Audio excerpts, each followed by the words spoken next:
ఆయన వెళ్ళారు అక్కడికి. ఆయన లేకపోతే ఆయన స్వచ్ఛందంగా పెడతారు. ఆయన ఒక హిందూ సమాజం అంతా కూడాను ఏకతాటి మీద తీసుకొచ్చి హిందూ సమాజంలో నింపే దిశగా హిందూ సమాజం యొక్క భవ్యతను దాంట్లో ఉన్నటువంటి గొప్పతనాన్ని ప్రపంచానికి చాటడానికి ఆయన కంకణం కట్టుకుని ఆయన ఉద్యమం చేస్తున్నారు. అటువంటి వ్యక్తి ఆయన కావాలని కోరుకున్నారు. అక్కడ ఉన్నటువంటి భారతీయులందరూ పిలిచారు కాబట్టి ఆయన అక్కడ వెళ్ళారు.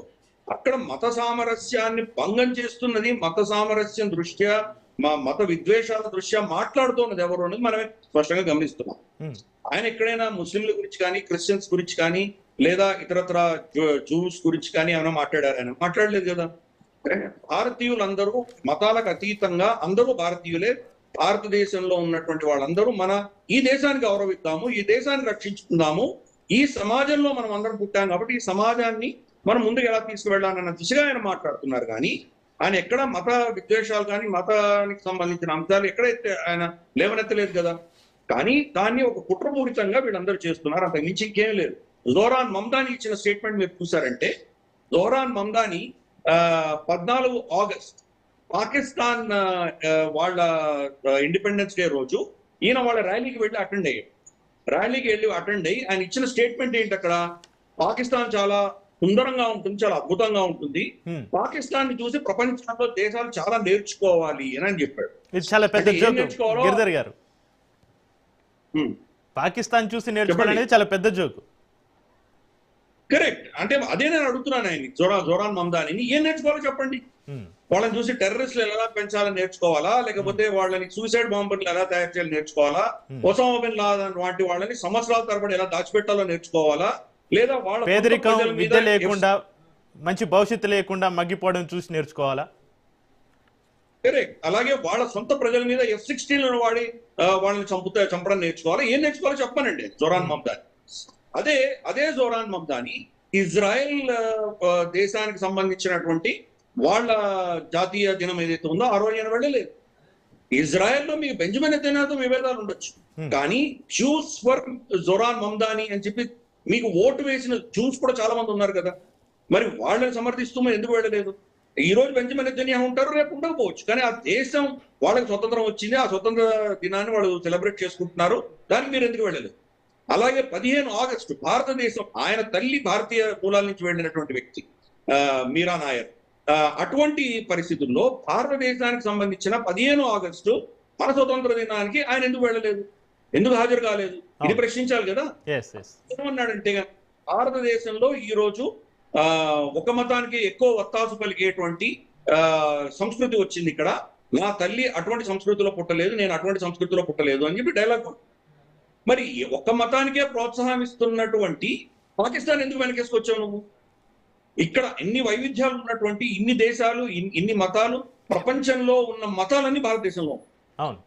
మిగతా దేశాల్లో అన్ని మతాలు ఉండకపోవచ్చు, కానీ భారతదేశంలో లేని మతాలు ప్రపంచంలో లేవు, ఇంకెక్కడా ఉండవు. అన్ని మతాలు భారతదేశంలో ఉన్నాయి. అటువంటి భారతదేశాన్ని గురించి నీకు ఏమర్థం చేసుకున్నావు అంటే, ఒక జిహాదీ, ఇస్లామిక్ జిహాదీ మనస్తత్వంతో వీళ్ళు ప్రవర్తిస్తున్నారు, చాలా స్పష్టంగా అర్థమవుతుంది.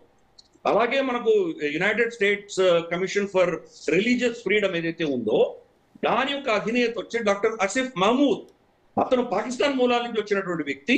మోహన్ భాగవత్ గారి యొక్క వీసాని విత్డ్రా చేయాలి, ఇతన్ని అక్కడ పార్టిసిపేట్ చేయకూడదు అని చెప్పేటువంటి పరిస్థితి మనం చూసాం.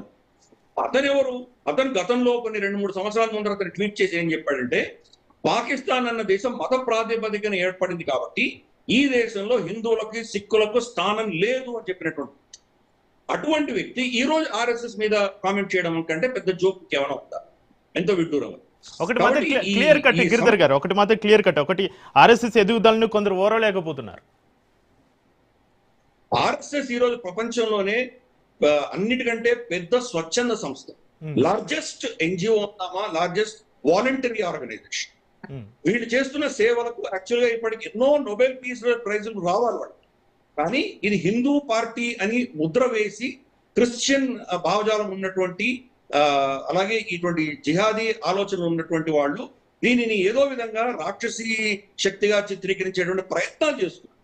మీరు ఈరోజు వెళ్ళి చూడండి, కేరళలో అటువంటి వరదలు వచ్చినప్పుడు, తుఫాన్లు వచ్చినప్పుడు, భూకంపాలు వచ్చినప్పుడు అక్కడ ఫస్ట్ వెళ్ళేది ఎవరు? కేరళలో కమ్యూనిస్ట్ ప్రభుత్వం ఉన్నప్పుడు కూడా అక్కడ వెళ్ళి సహాయ చర్యలు చేసిందంతా కూడా సేవాభారతి. వాళ్ళ మస్జిదుల్లో కూడా వెళ్ళి సేవలు చేశారు. అవును. కాబట్టి వాడు హిందువా అని చూసుకోకుండా మన భారత పౌరుడు, మన భారతదేశంలో ఇంత పెద్ద విపత్కరమైన పరిస్థితి వచ్చింది, మనం వెళ్ళి సేవ చేయాలి, సేవ చేశాం. మనకు కరోనా అప్పుడు లక్షలాది మంది స్వయం సేవకులు వీధులు పోతున్నటువంటి మన వర్కర్స్, మన కార్మికులు ఎవరైతే ఉన్నారో వాళ్ళందరికీ ఆహారాన్ని అందించారు. దానివల్ల ఎంతో మంది మన స్వయం సేవకులకి వాళ్ళకు కరోనా వచ్చి వాళ్ళు చనిపోయిన ఉదంతాలు కూడా ఉన్నాయి. కానీ అప్పుడు ప్రభుత్వాన్ని మినహాయిస్తే కనుక స్వచ్ఛంద సంస్థల్లో అన్నిటికంటే పెద్ద స్వచ్ఛంద సంస్థ ఏదైనా ఉందంటే ఆర్ఎస్ఎస్. కాబట్టి అంత పెద్దటి ఈరోజు విద్యార్థి పరిషత్ తీసుకున్నామంటే ప్రపంచంలో ఏ స్టూడెంట్ బాడీకి లేనంత మెంబర్షిప్ విద్యార్థి పరిషత్, ప్రపంచంలోనే హైయెస్ట్ మెంబర్షిప్ ఉన్నది బీజేపీ. కాబట్టి సంఘ పరివార్లో భారతదేశంలో ఇంత వాళ్ళకు ఆదరణ వస్తోందంటే ఊరికే వస్తోందా? వాళ్ళు ఇంకొకరి మీద